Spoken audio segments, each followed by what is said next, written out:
welcome to the Introverted Business Experience. This here is Chris Labatte. I don't know if I pronounced that correctly, but he's dubbed the Schema King by a lot of big names in the SEO industry. Chris, introduce yourself if you want.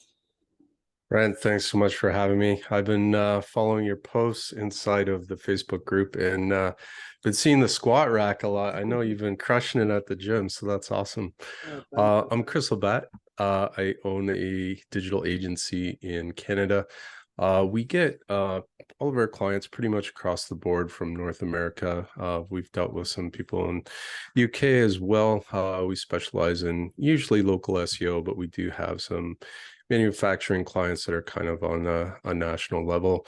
I kind of got nicknamed either the entity or schema expert. So I've been doing that now for about 3 to 4 years. It kind of really started 2019, but there's some advancements there, some more advanced SEO strategies that I like using. So yeah, that's me in a nutshell. My agency is called SEO Bank. Recently I was due to talk at SEO Rockstars, but unfortunately I had some funerals to attend, but that was the last event that I was kind of out to do. Yeah. My condolences. I'm sorry for your loss. For people who listen to this podcast, you'll hear me saying a lot of episodes that I think SEO in itself is rather easy if you focus on the macros, right? Look at Israel Godet, which I also record the episode with. You don't need much to get started with SEO, but if you are going to do the macros, then yeah, this is the difference. Chris is actually the difference between a beginner and an expert, in the sense of if you really know what you're doing in the advanced stuff, then it can make a difference. You don't necessarily need to do advanced stuff, but if you know how to do it correctly, that gives you the extra edge over your competition. So that's, even though I don't think as a beginner you should be focusing on the micro part of SEO. If you do and you get good at it, you will stand apart, like you'll stand out from your competition. Now, I have a question regarding, you said you use more advanced techniques. Is CTR manipulation something you use? You know what? I really should get into CTR. I have a friend, Mike Marlino, who's kind of like the CTR king. I absolutely love when he talks because he's just he brings so much energy to the group that I'm in. But having said that, I've purchased CTR Booster myself. I haven't got rolling with like a full build with, you know, proxies and stuff like that. I definitely see it working. I believe in it. It's not something that I need to utilize right now, but I think, you know, I'm kind of missing out in some regards too. I have a little bit of FOMO, fear of missing out on getting on that train. So I've seen a lot of different tools and stuff. Personally, I haven't implemented it yet, although I do have the tool on my desktop. It's just kind of collecting digital dust. Yeah, I have it too. I bought like 2 or 3 licenses a while ago, you know, back when it was really booming. Never played around with it just because I hate it. I do believe in the strategy, you know, I do think it works.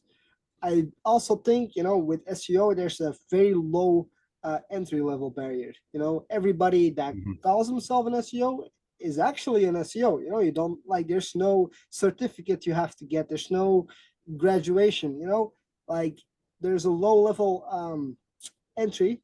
And I think the big issue with strategies like CTR is a lot of beginners, they hear about the hype and they hop on, and they will book some they will get some proxies and get that shit going, and they will see results. But I also think that, you know, having a solid foundation is something you cannot ignore. And I'm sure that Mike will agree with me on this, is if you're not having the first steps done correctly, then perhaps CTR might not be the best place for you to start with. And ever since CTR came out, I see a lot of people starting with just that, you know, while it's not a concept they completely grasp and they just run it. I'm sure they will see some rankings every now and then, but most of the time, like if they don't see rankings, I also think, you know, yeah, you have to set up the foundations too. If you don't know how to do that, then it's gonna bite you in the butt. So that's mainly why I hate it, but I also do believe in it. I don't use it personally, but I do think it has a lot of potential. Yeah. Yeah, I think foundationally, your technical has to be sound. The content on page, if you're doing anything in local, you could focus on town page setup, like landing pages, door entry pages, and get that all kind of ranking first and use that as a supplement. So I think core SEO is really three or four things. So you have your technical, you have your on page, you have your off page. You can add local GMB rankings to that, and that's kind of your foundational Exactly. stuff, and then break into supplemental. If you want to do Facebook ads or PPC or CTR Yeah. manipulation, those are all things to kind of pad the process. So I like all that stuff. Anything I can nerd out on, I absolutely love. I've seen guys more do damage than they've done good. So I always say, just if you're gonna do stuff like that, tiptoe, just whisper in, don't blast stuff. You'll burn things. And it's good to do like brand plus keyword searches or brand plus, location searches, telephone number, all of that stuff is kind of like the secret sauce is usually what Mike is sort of teaching. Brand everything, right? So brown foundations, your locality, build that out first, and then you can start to work on authority and other things. So build locally first, get your local citations and stuff, get the brand established, and then you can get into CTR. Yeah, exactly. And something else I've really find that works quite well is the Q&A and the review spot, it's also ridiculously easy to set that up, but it's a really quick way to get some leads going if you have a fresh Google My Business, I would say that that really works quite quickly. And the only reason I don't like it is every now and then the reviews they disappear. Even when you use residential IPs, every now and then they disappear. There's no 100% sticky rate. But Right. I have seen a lot of uh, good results with it if you put some, like if you use topical relevancy in it, like if you start implementing actual topics in your reviews. I have seen great results using that. um is that something you do? Yeah, so I really do believe like homegrown pictures, like pictures that were taken direct from the customer, even if they upload them in a certain location, Google gets some of that IP, Yeah. um, you know, it right within the metadata of the image. Keyword rich reviews obviously work. I even tell people if you can set on driving directions by Google, the keyword, find the GMB, set your driving directions, and if you physically drive there, Google's moving more and more towards behavioral signals, stuff that we can't always game, like backlinks, and moving to things like reviews because it gets harder and harder away from, yeah, so stuff like that really does kind of move the needle. And you mentioned a great one, the Q&A stuff now in GMBs. That's really cool if you can do questions and answers. They have like FAQ section, which is brand new, so you can get local questions kind of in there answered and build out your products and services, utilize that GMB website, and you're kind of sitting pretty there. You're golden for local, at least foundationally. Anyways, it depends on competition, but Exactly. Now, SEO in itself is really cool, but what made you get into SEO, like, and why local SEO? yeah, so it's a great question. Honestly, I didn't have SEO on my sites whatsoever. I got my degree in honors in web development, so I went to college. I was really enjoyed coding, and there was just like 5 or 6 coders in the agency that I landed right after graduation, and then sort of the CEO, he was CEO slash head of search. So he was managing like every campaign. And then one day he just kind of took me aside and he was like, I got a job for you. Like, I need you to kind of move in this direction. And he gave me like this black box, like the whatever Western Digital hard drive of like all these different giants back then, like Bruce Clay and Eric Ward and This is pretty old stuff for guys, you know, your age, but the amount of information on there was crazy. So back then we were trying to move things like in Alexa, back when Alexa wasn't a assistant, it was literally like a ranking Yeah, tool. So we were trying to move things like PR and stuff like that. Anyways, long story short, I became more of a digital marketer.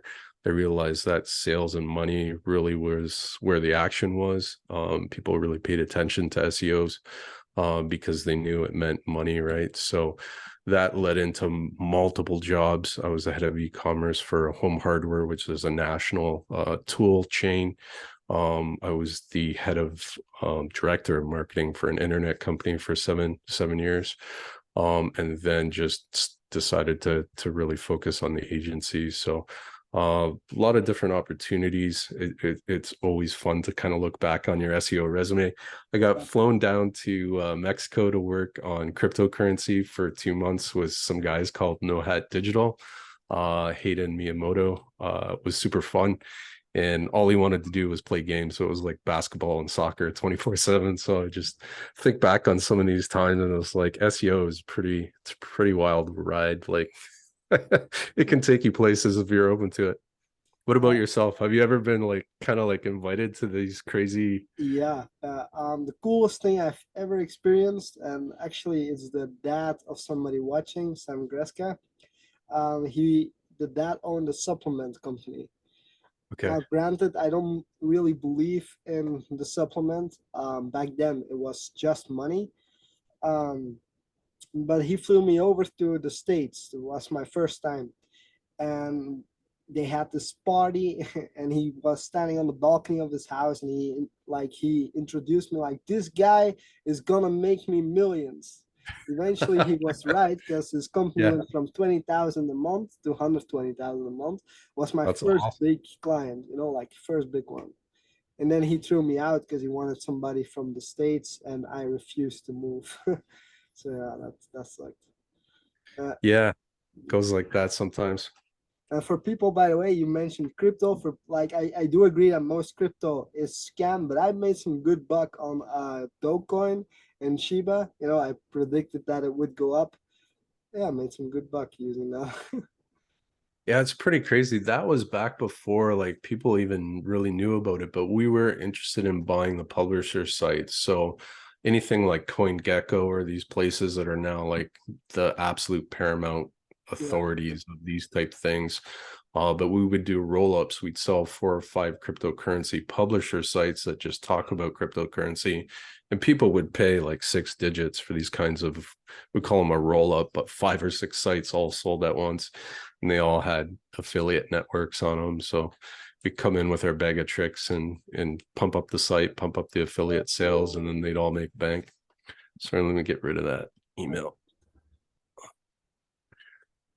no, I always dabbled a bit in trading, but I remember back then, like I needed Bitcoin for something, but at the time, I like, for people watching, I'm not a big fan of credit cards or debit cards.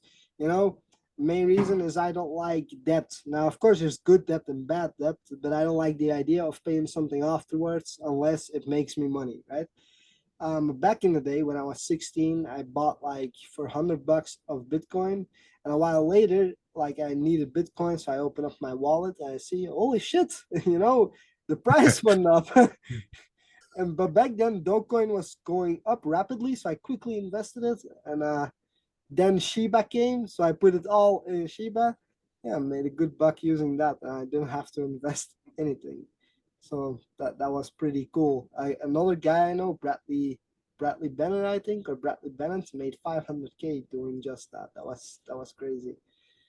But other Hmm. than that, I'm not really a crypto fan. I think there's too much that I don't know about it, and I believe in investing if you are, well, very experienced with the topic. I don't know enough about crypto. That's also the reason why I avoid NFTs.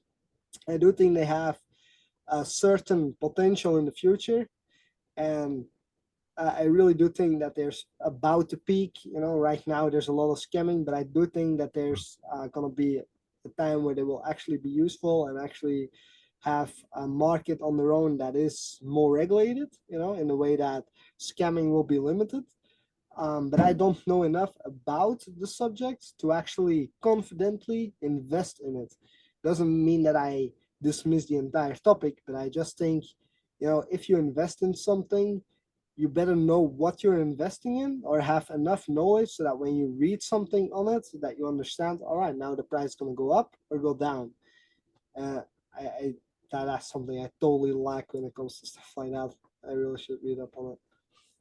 Yeah, usually they're trying to use confusing language on purpose to kind of keep barrier of entry kind of high. And even in crypto, like I've seen stuff that was been completely vapeware where they come out with a white paper and it's got like a formula in it. It's complete bullshit. Like it doesn't exist. The whole coin is just vapeware. There's it's air and good marketing that spend $3,000 on the website. It looks like $1 million, but there's absolutely zero people doing any coding whatsoever. Anyways, it's been a fun ride, but I've never invested. The first rule he told us when we got there is never invest any money in cryptocurrency that you're not willing to lose. So I think, I yeah, kind of took that to heart. Yeah. I think that's a bit the danger with investing in general, but if you know what you're investing in, like, for example, a mentor of mine, he has a website. I will link it if I find it again. I think it's the Motley Fools. They actually Oh give yes. really, really nice advice. But again, yeah, it's like you said. In general, I do believe that's a good concept. Is don't invest your money if you're not willing to lose it, or if you're not able to lose it. In the sense of, if you're investing more than you have, that's stupid. Because you need some kind of emergency fund just in case. And I don't care if you're this hardcore guy who says, fuck a plan B, no, don't be a fool. Have emergency funds in your bank because you never know, like like Tesla went up, but they also went down. So if you Right. invest in the wrong way, you lose all your shit. That's something that can happen. There's no guarantee when it comes to investing, especially with the economy that's so volatile at the moment. So yeah, never invest what you can't afford to lose. Yeah. Yeah, it's been tricky last couple of years, but so far steady Eddie. So yeah, I mean, on the digital side, do you have any favorite things that you like to implement? The best thing Yeah, that I've ever heard comes from my friend Brian Cato, and he says, the best mastermind that I've ever been to is just like brand new website, cut the bullshit, tell me what you do to rank in 3 months time. So literally like just rapid fire the I whole love that. idea of yeah. What would you build first? What's the process? What links would you use? And I think that's kind of a good way to go. Yeah, I love that. There's definitely some people that I would like to see doing that, just Right. because like there are great fucking people. Like a lot of people underestimate how I've had some great guests, including you, that are on a different level when it comes to SEO, and I'm in industries. That's what I do. Is I pick industries and start agencies. And then there's the so-called SEOs, right? They make a landing page and boom, every now and then they rank because there's literally no competition in that city. So they post weird ass content about SEO and then they claim to be an SEO. Right. But they like you would really be surprised if you go to one of these masterminds. One of the masterminds that I eventually plan to go to is Mastermind Mansion. But what you learn there, like there's Kyle Roof, there's like Schema. There's like even if you write advanced schema, I think that there is a barrier that sets you apart, right? Then there's landing page building, having proper on page. You would be surprised how like the Kyle Roof once ranked a website with lorem ipsum content just to promote Page Optimizer Pro. That was the most badass thing I've ever seen. So yeah, when it comes to digital, I would say I like to use tools like Page Optimizer Pro just because they're really nice and really um, advanced. I like implementing them. But if I would really have to pick my favorite thing to implement when it comes to digital, it's email marketing because it's so Okay. ridiculously strong. You know, like having a remarketing system, you can be the best SEO. There's no way you're going to compete with the traffic and the conversions you get from email marketing. In the sense of, you know, most of your actual closing, if you have a good system set up, that's where your money is going to be. You know? I agree with that. Yeah, money's in the list. Yeah, exactly. So yeah, Yeah. that's what I would spend money, or that's what I like to implement. That's what I would spend money on. That's definitely something that should be done more. It's like just start a fresh website and be like, what would you do? You know, that's actually a good question. What would you do? Yeah, so I mean, I like that you broke out into the wider general area of marketing, right? Because a lot of people they interview me and they say, SEO, and I'm like, honestly, I came from more traditional marketing agency world where you don't just become a director of marketing by knowing like one trick pony. And SEO is huge, don't get me wrong. It's always been my favorite kind of return on investment Yeah, content marketing, get the clicks, get the sales. But I mean, we could easily talk about, marketing and positioning. Could easily talk about conversion rate optimization, which is a bigger play. yeah, You mentioned email marketing, which is huge. Anything from, using social media, social proof, or, your social following, your brand awareness to pull in more business. And then traditional marketing, back in the internet company, we use flyers with QR codes, door hangers, all the traditional stuff, as well as radio and everything else to ensure that, we had brand coverage, brand awareness, and we're in the general public's eye 24/7. So yeah, we usually say 6 to 7 points of contact before you kind of saturate the subconscious mind where people realize, who you are, what you do, how to get a hold of you, what your website is, your brand, your colors, all of that fun stuff to kind of really create, what we call demand generation or yeah, um yeah, pushing the envelope. So Apple is amazing at it. Demand gen is huge for them because they create an experience for yeah, their users and they create anticipation and limit, with scarcity marketing. We're only going to have whatever it is, yeah, yeah. 400x, iPhone 9, 12s, whatever it is, Yeah, I think they did whatever that they're at. really But nice with the PlayStation 5, you know? Like right, was they did a another really example. good job there. Yeah, exactly.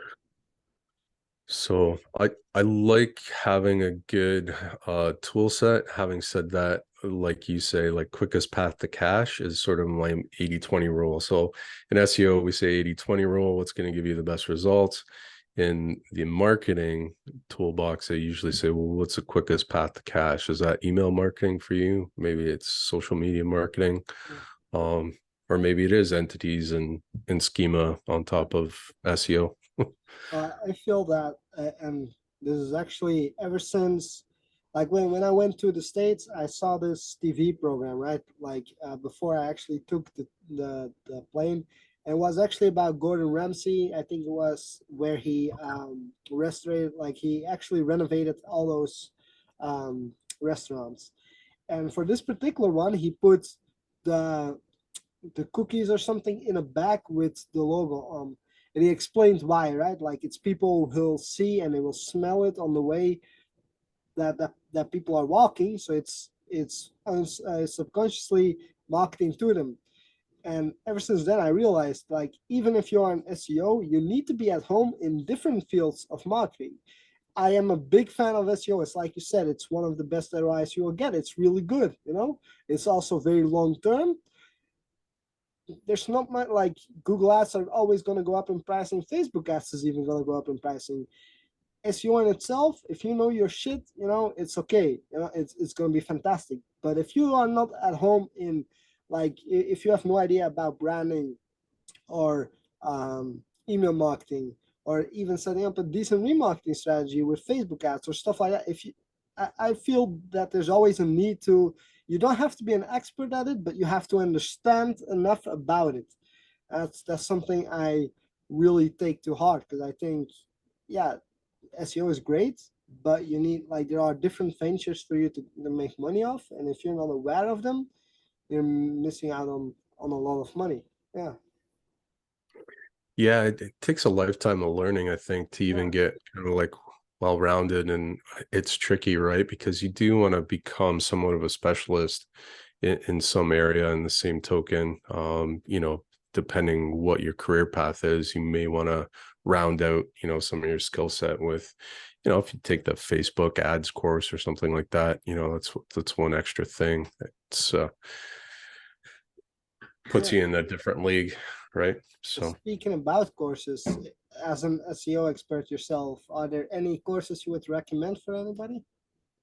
if I had all the money in the world, I would definitely, without a shadow of a doubt, get Lee Witcher's course on basically everything SEO. It's one part more or less using Quora, and then another part just being like, he recently was on a mastermind with us, and I said, basically, Lee, I told the group, you may be cool, but you're not. I've been testing SEO for 15 plus years. Cool.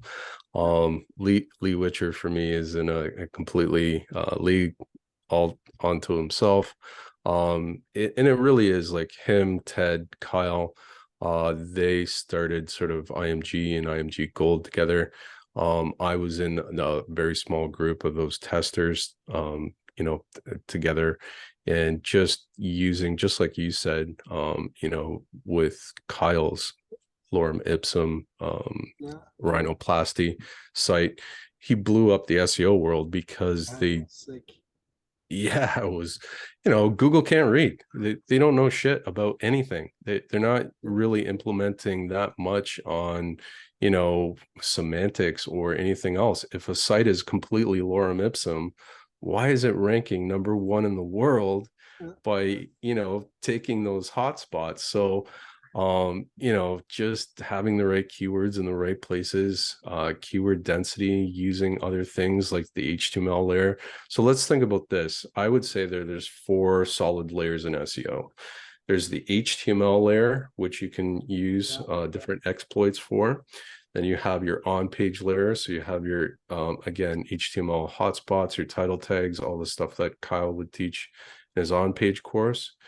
And then for me, there's kind of like a secret layer.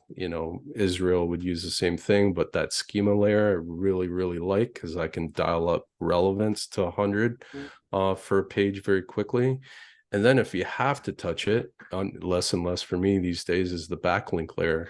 yeah, If I'm in that layer, I would say that I'm probably going to create properties that I can control versus trying to get a backlink or buy a backlink from some guest post provider.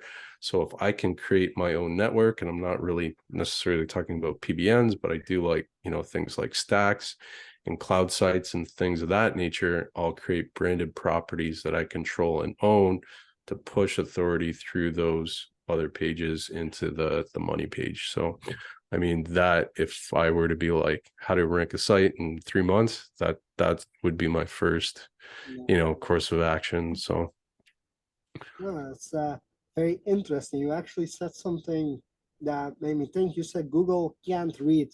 Kyle actually proved that. And there's actually a very interesting article on that from Bill. The rest in peace, of course. He's yeah. Yeah, he was really, really good at what he did. For people not knowing who Bill is, I will link it in the description. But he was actually, you know, I would say an SEO dinosaur. He knew his shit. Um, Yeah. but yeah, you said Google can't read. Now, recently, Search Engine Journal, I think it's Search Engine Journal or Search Engine Land. I don't know, weird ass names. Um, but they posted about doorway pages and duplicate content. And I actually mentioned this on a mastermind with Jordan Pierce and Keith Evans. And they had their opinion on it, but I'm actually very interested in yours. Would you say that duplicate content, like what people are doing right now, right, is changing the cities? Would you say that's going to go away? Are you saying that it's actually lack of put it on page? Yeah. So if I understand the question, you're talking about duplicate content. Yeah, doorway pages. Yeah, landing pages, Okay. same thing. Yeah. So the reason why I ask on the difference is there's duplicate content, which is all within one domain.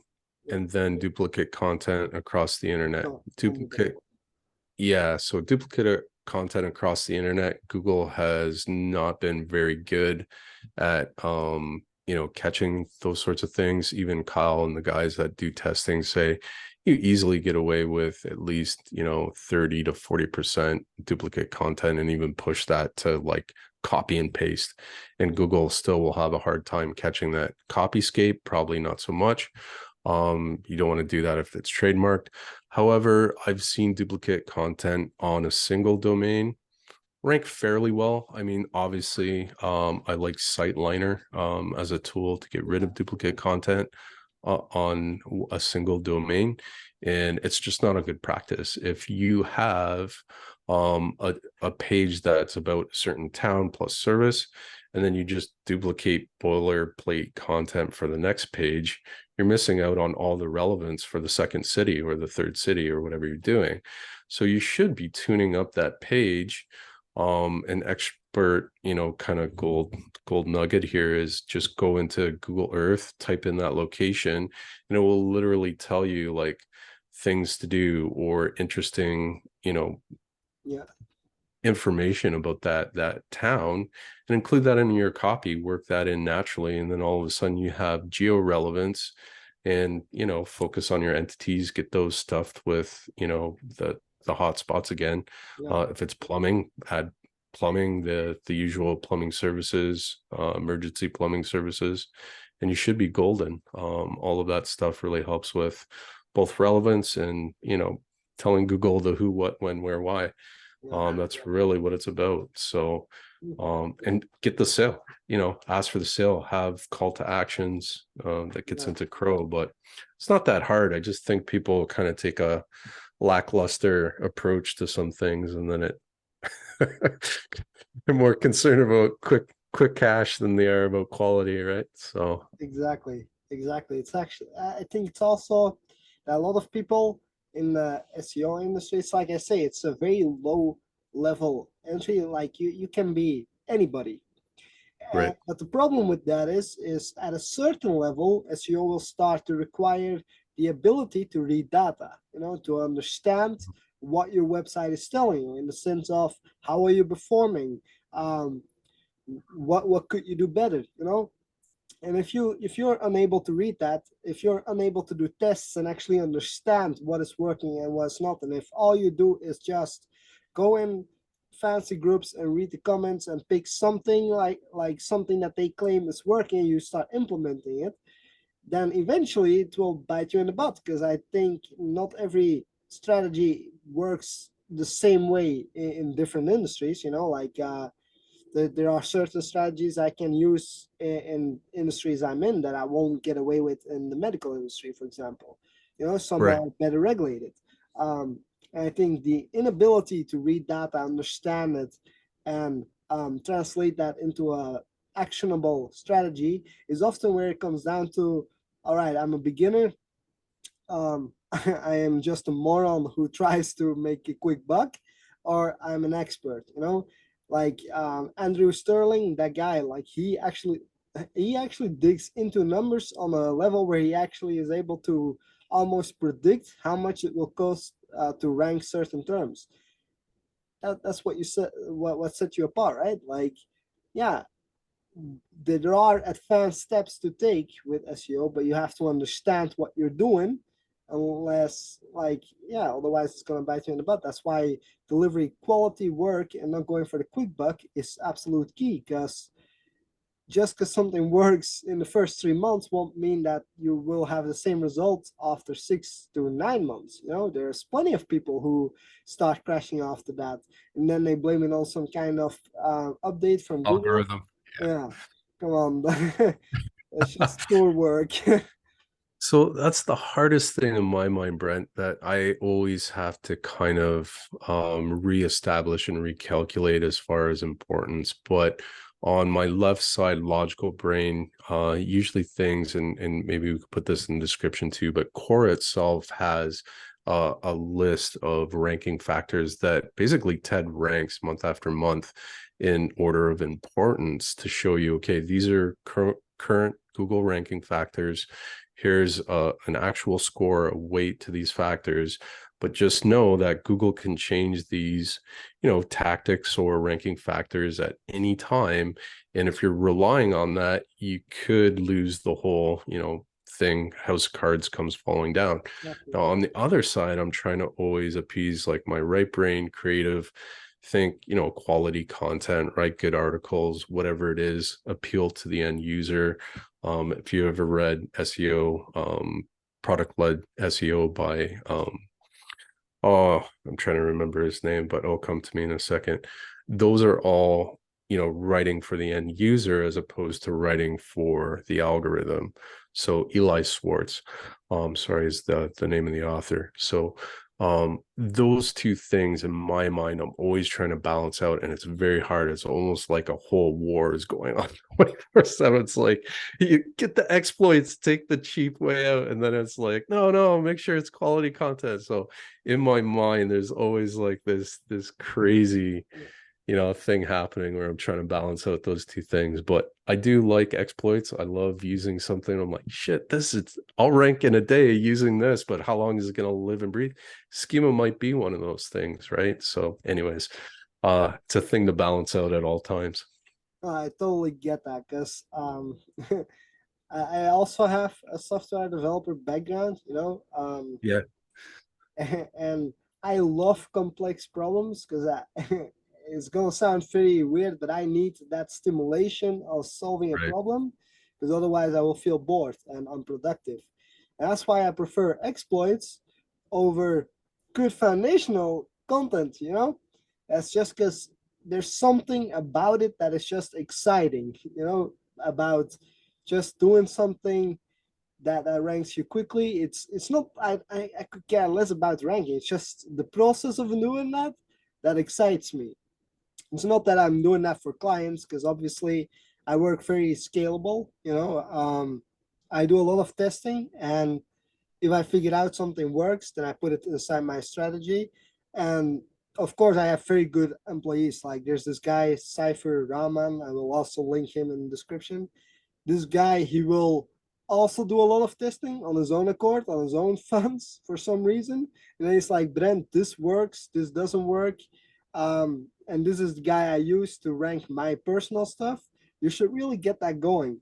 And 95% of the time, he's right. So, yeah, I mean, that's if I wouldn't have the responsibility of having to take care of my clients in a sustainable manner, I think I would spend all my time just trying to break the internet.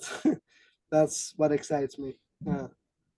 Yeah, it's another balancing act too, Brent. Like for me, it's very hard to kind of step away from client work because I want to do that. I want to get in there and like figure out the algorithm, do some nerdy math on whatever, Yeah. TIF, IDF, whatever it is, the new word of the day for the algorithm. But having said that, then my business suffers. It's just go Exactly. talk to people, make sales, be personable, send reports, make the calls.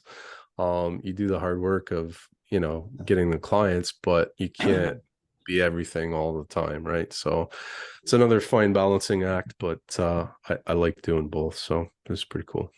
Yeah, and I mean, you gotta have some relaxation, right? Like Have some sometimes it's beers. just Yeah. fun. Exactly.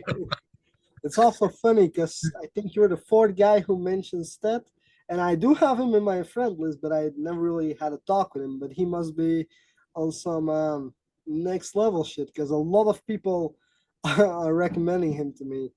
But I've never Lee really. Witcher? Huh? Lee? No, Ted. Ted. Oh, Lee. Ted. Yeah, Ted. Yeah. Lee. I'm not so much familiar with.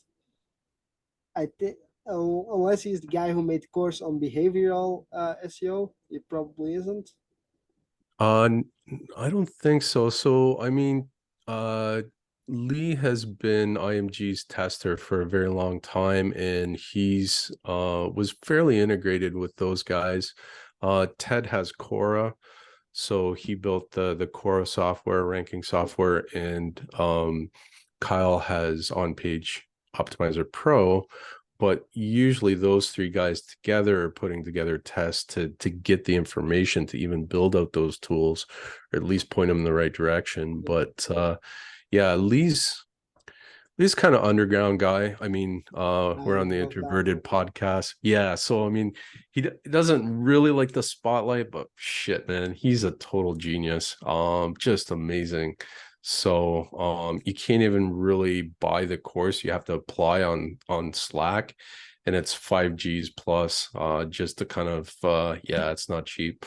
But the stuff that he knows from testing and exploits, and I'll tell you right now, it's probably 1,000% away from what everybody else lives and breathes and tries to implement for SEO. Just like when we're talking about like Google can't read, people can't wrap their minds around that, because then a lot of the lies that they believe as far as SEO goes completely come down as a house of cards again. Like, it's just complete bullshit. And it really is. But if you were to rank websites with their method, it would be a completely different set of, tactics for, I mean, Lorem Ipsum, who would do that? Right? Exactly. It's so crazy. Oh, So for people watching, just to rectify that, yeah, Kyle didn't win because in the last bit, Igor, also a good friend of mine, he came through like he actually won. But Kyle, yeah, he had incredible results. I think he was second then. second, yeah. Yeah, he did like what he did was you had to rank for rhinoplasty, and I think it was in Texas. Plano, Texas. Yep, Yeah, you're right. Yep. yeah, and he ranked with just lorem ipsum content. So all there was to it is the keywords in specific places, and then lorem ipsum content. And this all he did to show off that his tool actually works. Page Optimizer Pro. A little bit later after that, Cora actually came to mind. Like that became a good combination actually back then. Um, that's apparently that tool. That was Yeah. really popular back in the past too. I don't know if it's still very popular. I'm not really keeping up with SEO group chats, but yeah, I do know that it's very like and Reese McKay or something was very popular back then for writing content, and he said that he always used this content in there. So definitely tools you wanna start using if you wanna if like evolve your SEO. Uh, Obviously, Lee, you're going to expect a message from me because I'm very excited to talk to you. I love in general people who try to see well the system from behind. I think that's a really cool thing to do is try to bend the rules. I think Kyle proved that really well with his tool. Ever since then, I've been using Page Optimizer Pro. I think it's amazing. Yeah. Yeah. Yeah, we like that tool a lot. Right now, usually we're doing content briefs and phrase, and I'm doing a little bit of entity tuning with on-page AI, Eric Lansard's tool. But there are so many tools, right? They all have their kind of different algorithms and flavors that they use to kind of rank against the algo. The thing that I try and get away from is sort of the let's just analyze the top 10, and rinse and repeat it, Yeah. all the same keywords, all the Yeah. same entities, right? So I'm trying to always inject, if I can, at least some new thought within that process to get kind of away from the same old at the top of the list. But it does work. I just think that with that, Ted will tell you, it's kind of just an arms race all the time. um you know you up your game and then they up their game, and it just kind of, Yeah. a big fight at the top of the list. But Yeah. Definitely. anyways, yeah. But they're just in general good tools. Just don't rely on them in like just to rely on them. Have a good foundational understanding, and then yeah, you will rank eventually. Um, but you also said that you rely less and less on backlinks, right? Would you say that they're starting to lose their necessity, or is it just that you find that other things work better? Yeah, so it's a really good question, and you mentioned Bradley Brenner. So he's usually my link building guy. I do like Semantic Links IO. You can check him out online. He's doing something that I'd like to share. I don't know if he'd care or not, but I'll kind of leave that off. But he basically is owning the property again, but I will say this for his stuff, he's using relevance as one of the main Yeah, key factors to push move the needle. So and it always boggles my mind, nothing against Ahrefs, but they have no relevancy metric. And to exactly. me, for backlinks, it's the number one Yeah, factor. definitely. Even like back in the day, Majestic, like I'm a fan of Dixon Jones, Inlinks and Majestic. Yeah, They had topical relevance before anybody else. And I think, that's almost exactly how Google works. Either you're trying to push out, local relevance, locality with local citations and building relevance with yeah, your on page that way, or you're trying to build within, like you say, a category. If you're in the med space, you're looking for links back from those sites. However, it's super hard to be like, yeah, I'm a plumber. Do you want to link to me? You're a plumber too. You're in the same exactly, area. It's never exactly. going to happen. No, You know, exactly. it's never going to happen. So you have to, control your own content. You have to control the links. That link has to have some authority, obviously, but really relevance is the main thing that we find that's pushing Yeah, the needle these days. So that could change again, but yeah, yeah, Bradley's a actually, smart backlinker. I love Bradley. In general, he comes with very innovative shit. If he publishes something, he's on and off on SEO publishing stuff. Like news site stuff. All right. I love Bradley. He's a good guy. Um, and it's funny that you mentioned that because I had this talk with a client of mine 5 minutes ago, where well, 5 minutes, an hour or two ago, but he bought a few backlinks with a high DR. If somebody reaches out to me again with high DR backlinks, I will start fucking beating some people up. that Crazy, right? yeah, Every day. like DR is one of the most easily cheatable metrics, like easily manipulatable metrics out there. You know, that shouldn't be your focus. There are so many different things you need to look at.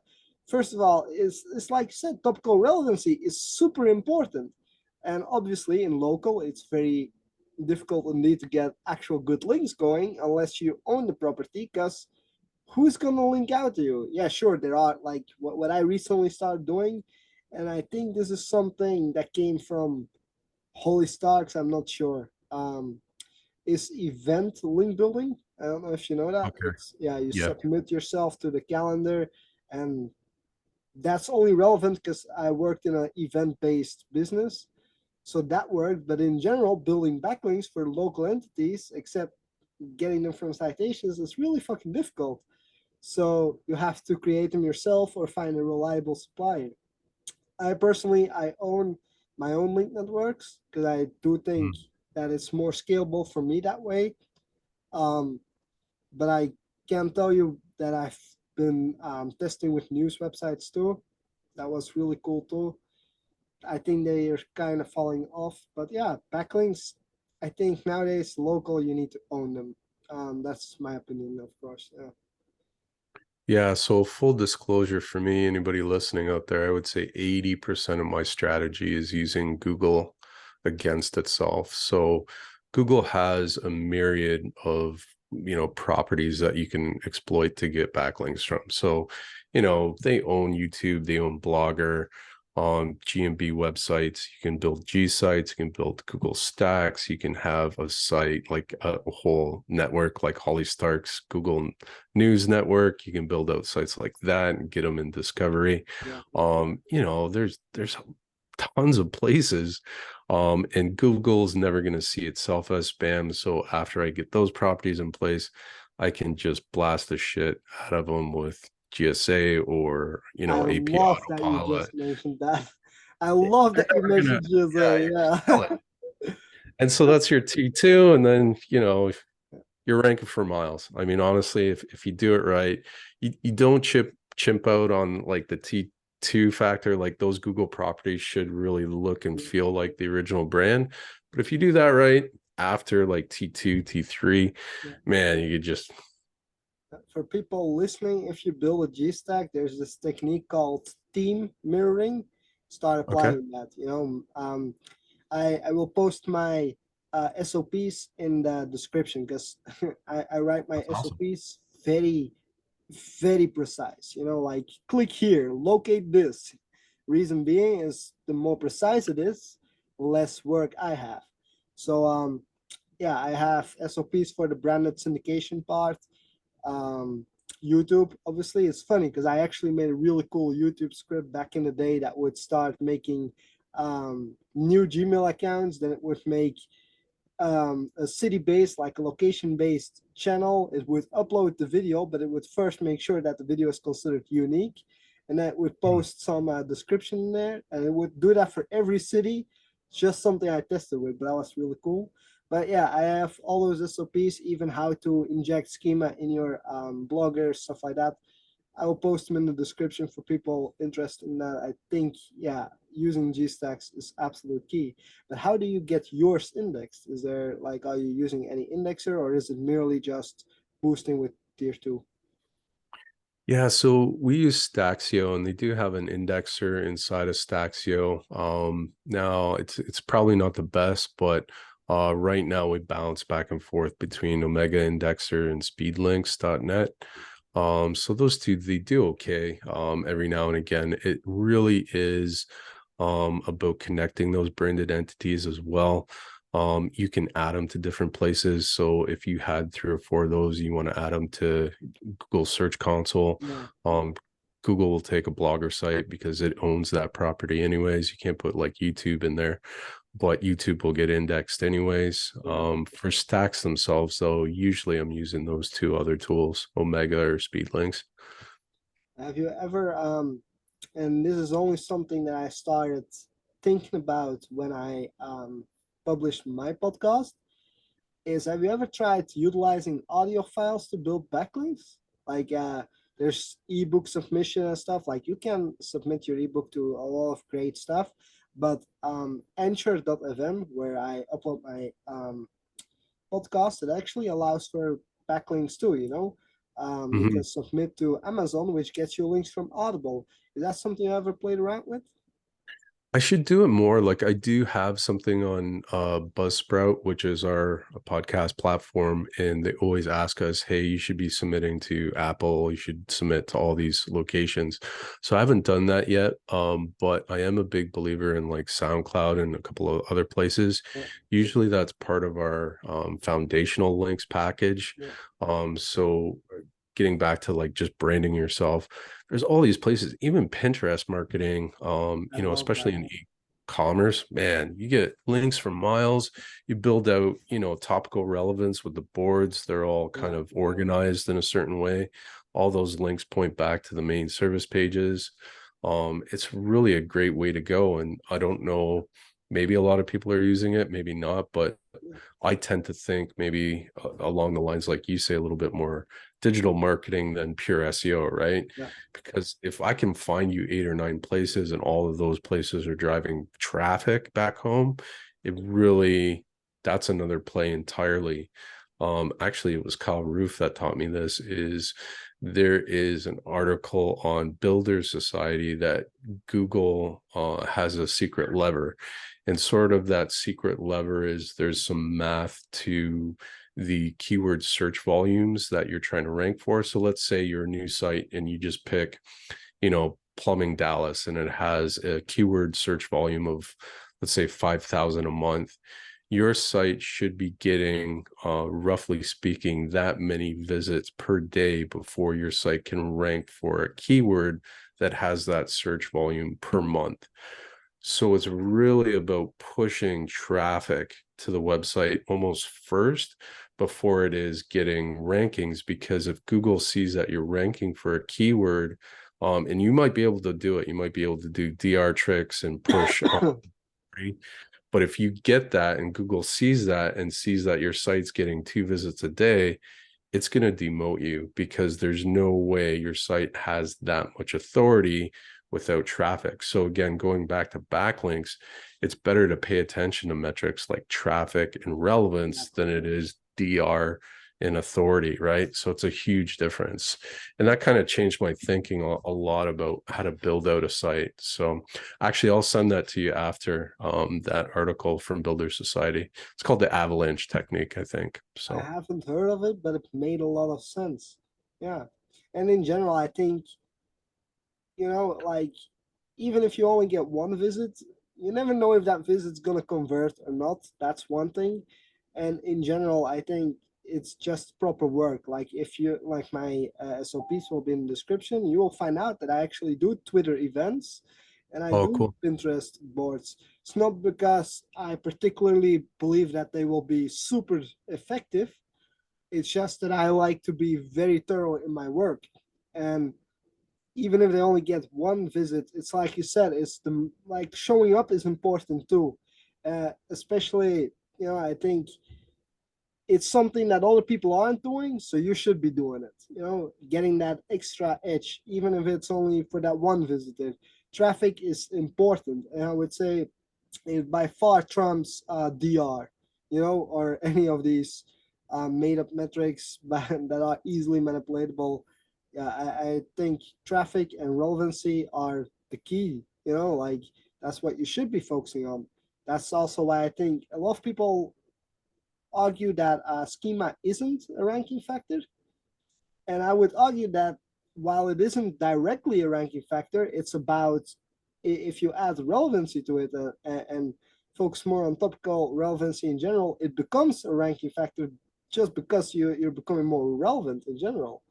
So yeah, I think it's less about the DR and you know traffic is important, relevancy is very important.